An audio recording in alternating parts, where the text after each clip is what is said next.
Isang magandang araw ho sa inyong lahat. Pasensya na ho kahit matagal tayong hindi na naman nakapag-vlog ay for today's vlog at papasilip ko po sa inyo yung ginagawang bahay.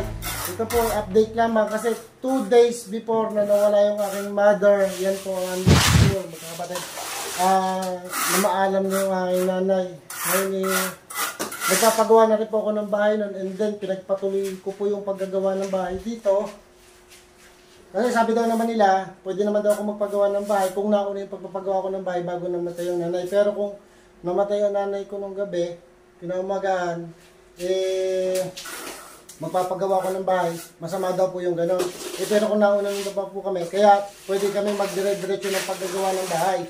So ayan mga prudos, ipapakita ko sa inyo itong aking maliit na project dito sa bahay kung saan ito pader ng kapitbahay, pinapatagpo natin siya. Then ito pong kabila, ipifinishing din po siya. Tapos ito pong kabila, maayos na naman po siya. Saka hindi natin ito pwedeng pakalman, hindi natin siya pwedeng likutin. Totally nagpalagay ako ng flashing doon sa taas. Flashing. Tara, flashing. Flashing, para kasi hindi manuot yung tubig ulan dito na nagagaling doon sa taas. Pag umulan, hindi manuot. Ngayon nga lang, gumamit tayo ng konting mga pukpukin doon kasi alam niyo naman pagka-subdivision, hindi daw po pala siya pwedeng pamakuan or dikitan. Kaya nag-suggest ako sa ating architect na si Paring Matt, ikakawang na lang natin para maging walang problema at usapin doon sa kabila. At shoutout nga pala kay Paring Obet at kay Kuya, nakapitbahay ko, napakabait po nila. Maraming pong salamat. Sa katulad ko pong walang-wala, ay sadya po kung hindi kakayod, hindi tutuka. Ayan.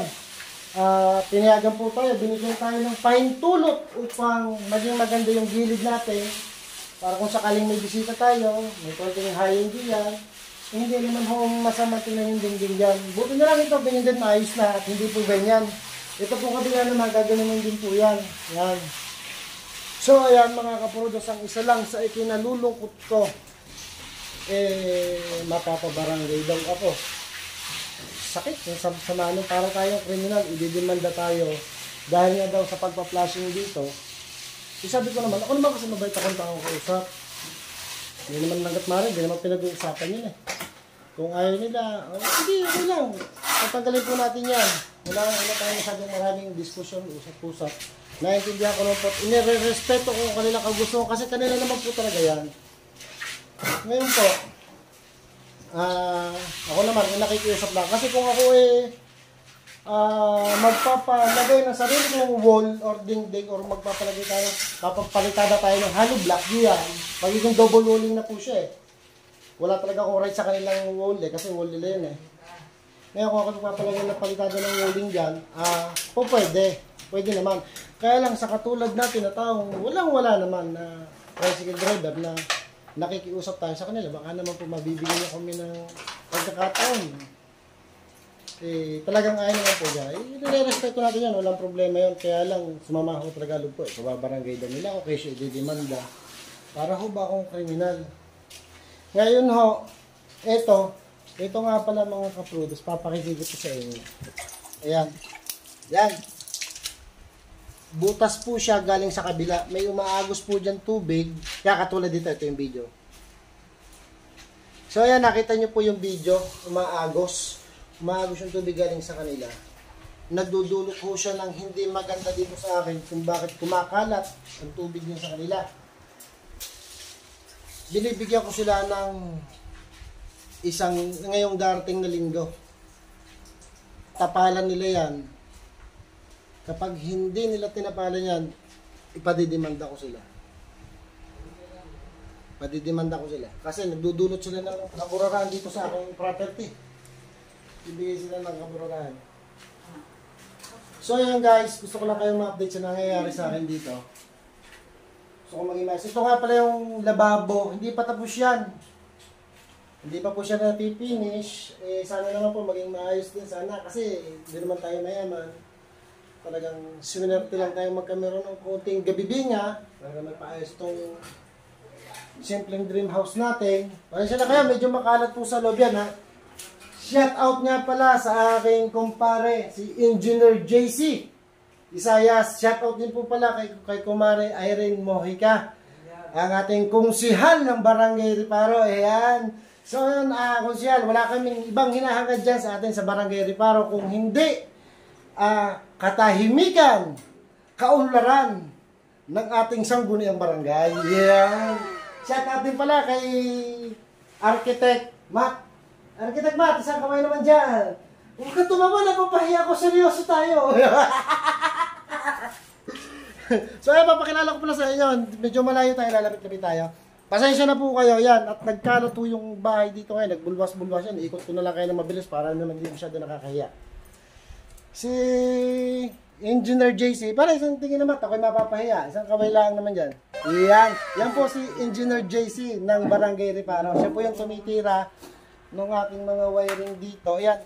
Nagpalagay kasi ako ng extension dito. Kasi minsan dito ako nagpapagulong-gulong. Diyan ako nag-EML. Maganda yung may saksakan. Kasi ang saksakan namin dito sa subdivision namin, totally tatlo. Isa dito, isa doon, at isa doon sa taas. Doon, tatatlo. Ngayon, walang saksakan dito. Papalagay din tayo dito. Yan, pasensya na kayo ha. Talagang napakakalat. Pamayadong magugulpi ako ng sako. Ika naman makalat ng bahay. Nag-video ka na naman. Shout out sa akin, misis yan. Pagpagaling ka ngayon dyan sa Magallanes, yan muna kayo. Kayang-kaya natin itong mapaayos kahit sanay naman ako na lagi nag-iisa eh. Di okay lang yun. Basta lagi mong tatanda, mahal na mahal kita.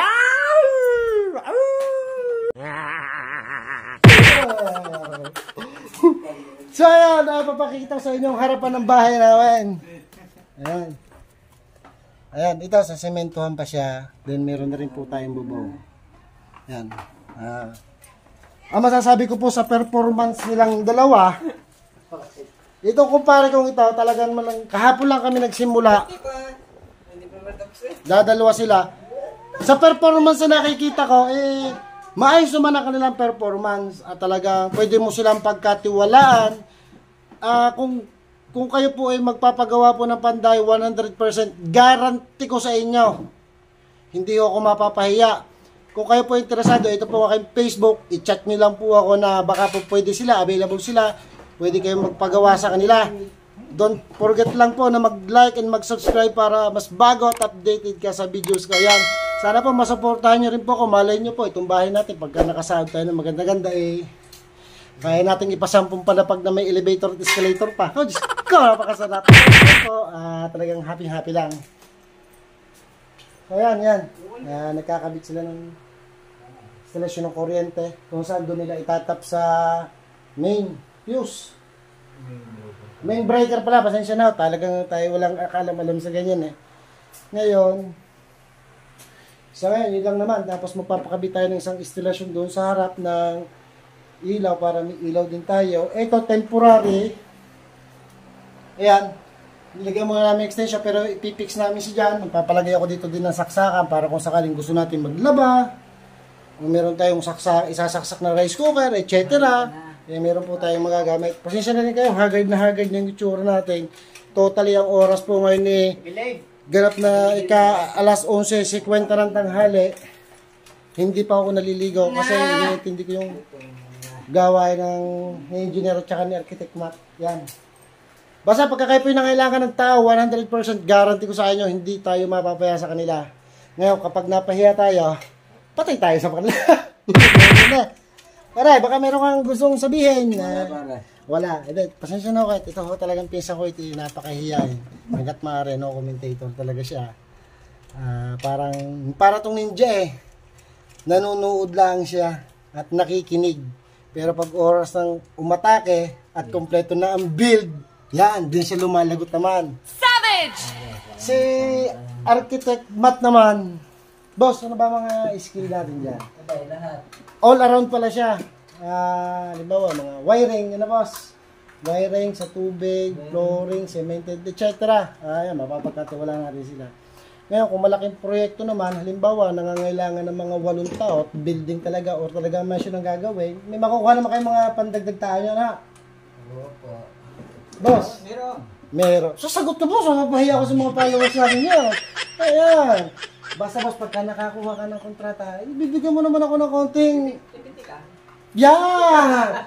Yun naman ako pipitikan nung konti para ipabili tayo mga lutuin dyan. Alright? So ayan, today's vlog hanggang dito na lang muna at maraming salamat. Sana po don't forget to subscribe and like and follow. Yan. God bless. I love you. Peace out.